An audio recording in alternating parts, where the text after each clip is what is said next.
Olá, queridos alunos, queridas alunas ou visitantes que estão aqui na nossa videoaula número 44 de teatro pelas oficinas culturais da Fundac, comigo, Gabriela Antonakis. E essa aula aqui será a nossa última aula da sequência de estudos teatrais, porque desde a aula número 36 a gente vem trazendo aí estudos teatrais, né? A gente vem trazendo leituras, reflexões sobre o teatro e para finalizar, nada melhor do que voltar ao início, ao nosso livro de base, nosso livro que foi o start dos estudos teatrais com Anatol Rosenfeld em Prismas do Teatro. Aqui hoje, então, a gente vai refletir sobre a importância do teatro e aí ele vai trazer pra gente um pouco sobre a crise do teatro, mas com um olhar esperançoso, com um olhar que dá aquele gás pra gente continuar fazendo o que a gente ama. Então, fica aqui comigo e vamos lá para os nossos estudos.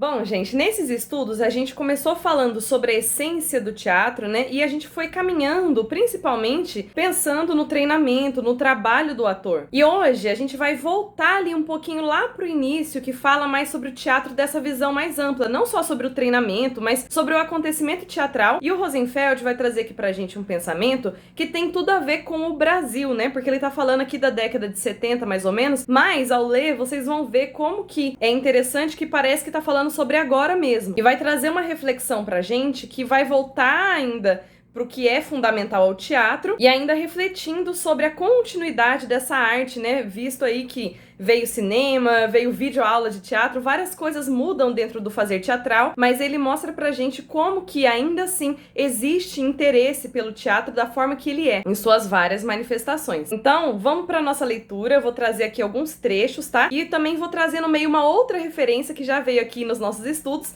mas enfim, vocês vão ver isso à medida que a gente for lendo. Então, vamos lá. Então, eu estou aqui nesse capítulo, o Ano Teatral de 1970, tá? E aí, ó, eu vou passar, a gente vai ler da página 180, então vocês estão vendo aqui que já tá tudo marcado, mais ou menos, porque, como eu disse pra vocês, esse é um livro que eu gosto muito, né? É um livro que eu tenho assim como base, e vou compartilhar com vocês esse trecho, que eu acho muito bom. Não tem muito sentido falar em crise do teatro em termos abstratos. Os candidatos à profissão de carpideira emitem, como de costume, seus uivos histéricos, dramatizando ritualmente, uma vez que o ritual virou moda teatral, as naturais flutuações do mercado, como se o teatro já tivesse baixado, em definitivo, à sepultura. Contudo, é fora de dúvida que o público teatral está crescendo, embora não tanto quanto o número de espetáculos. E certamente haveria público bem maior se fosse possível manter os preços mais acessíveis, se os empresários pensassem numa publicidade mais intensa e mais inventiva, se houvesse maior concentração de teatros num só lugar, Teatrolândia, e, de outro lado, maior número de companhias frequentando os bairros, se desse ao público melhor condução de ônibus ou mesmo de táxis, se diversificasse as encenações vanguardistas, engajadas, históricas, clássicas, comédias, tragédias, comerciais, entretenimento fácil, e se, ao fim, se tentasse criar uma organização que reunisse o vasto potencial de espectadores, sobretudo das classes menos remediadas, proporcionando-lhes mensalmente 1 ou 2 espetáculos a preços módicos. Os céticos dirão que é muito subjuntivo, é muito condicional, é muito si. Mas o que distingue o ente humano do símio é precisamente o subjuntivo, isso é, a dimensão imaginativa e a capacidade de desatar-se da realidade imediata. É ao afastamento da realidade, graças ao si, que o homem dava suas maiores realizações. Que existe um grande potencial mobilizável de público, mormente de jovens e estudantes, foi confirmado por pesquisas. E aí ele vai passando pra gente vários números aí, eu vou pular aqui para a última frase, tá bom? Entre os estudantes, 11% se decidiram pela televisão, 37% pelo cinema e 52% pelo teatro. Lógico que ele tá falando de números antigos, mas serve aqui de uma base para a gente entender. O resultado mostra, mesmo aos céticos pouco crentes em tais pesquisas, que há interesse pelo teatro e que a crise é apenas circunstancial, podendo ser superada visto o não decorrer do entupimento desse canal, para usar o jargão dos encanadores da teoria da comunicação. O canal é bom, falta apenas canalizar o vasto público virtual na direção certa, transformando os subjuntivos enumerados em modo indicativo. É com leve arrepio que pusemos no papel o termo comunicação. A comunicação é de fato um problema, sobretudo desde as criações de Ionesco e desde a criação das faculdades de comunicação. Então vocês viram que ele falou Ionesco, que fez parte também do nosso estudo teatral que apareceu na aula 44. Então quem não viu, aproveita todos esses estudos que eles caminham até esse daqui, tá bom? Então eu vou continuar, para eu continuar eu vou só pular umas páginas que ele vai falar muito sobre os grupos teatrais e vou continuar aqui na página 184. Então a gente vai dar 180, vai dar um pulinho para 184, tá? Voltando à comunicação, verifica-se que esta não estava presente apenas tematicamente, como demonstra boa parte das peças acima mencionadas, mas também como problema de direção e estrutura de encenação, como se verá em seguida.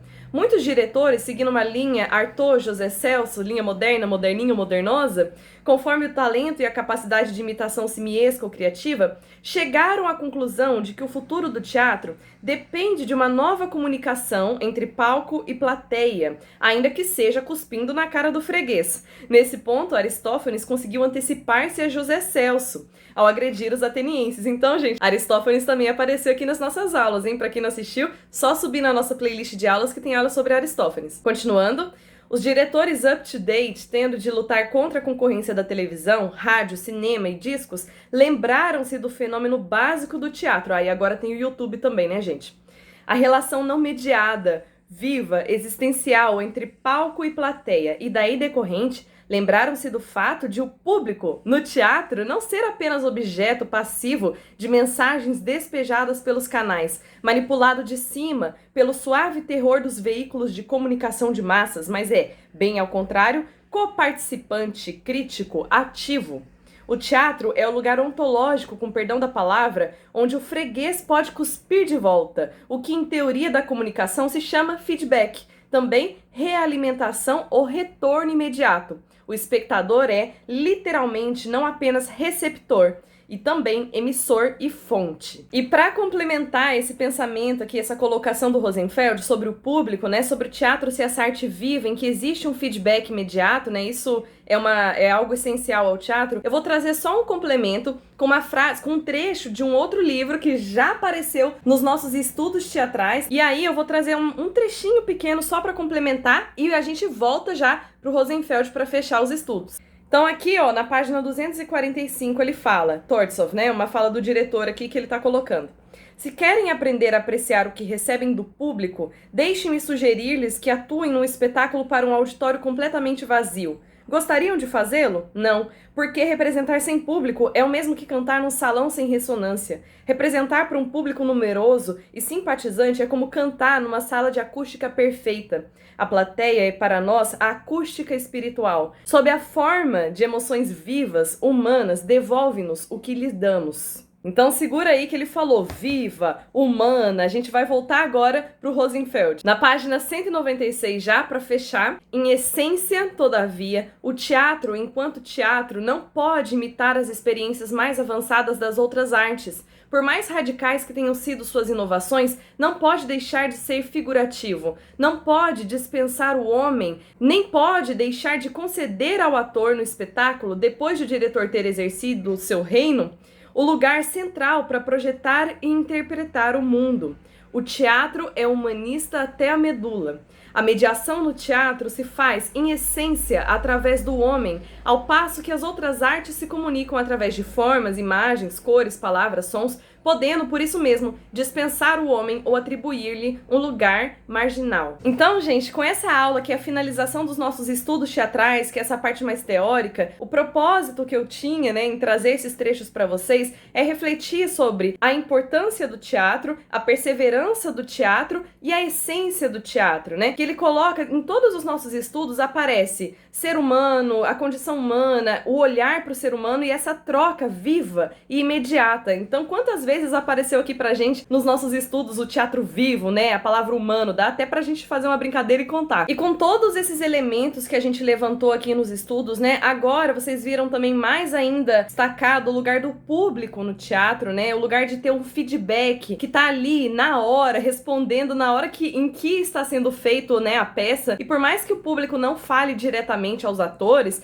mesmo assim, gente, existe uma resposta que interfere diretamente em como os atores estão fazendo o seu seu trabalho. Mas só para vocês perceberem como essa essência do teatro, né? Como que quando a gente fala em teatro, a gente tá falando de um organismo vivo e que se troca com os outros seres humanos na hora. Então, gente, eu espero que vocês tenham curtido aí a nossa experiência teórica, né? Esses estudos que vem acompanhando. Se você só viu essa aula, eu recomendo que você assista todos os estudos teatrais. Se você é uma pessoa que gostou daqui, provavelmente você vai gostar das outras aulas também. Aperta aqui embaixo aquele botãozinho de like para eu saber que você chegou até o fim dessa aula aqui e a gente se vê nas nossas próximas videoaulas. Um grande abraço e até lá!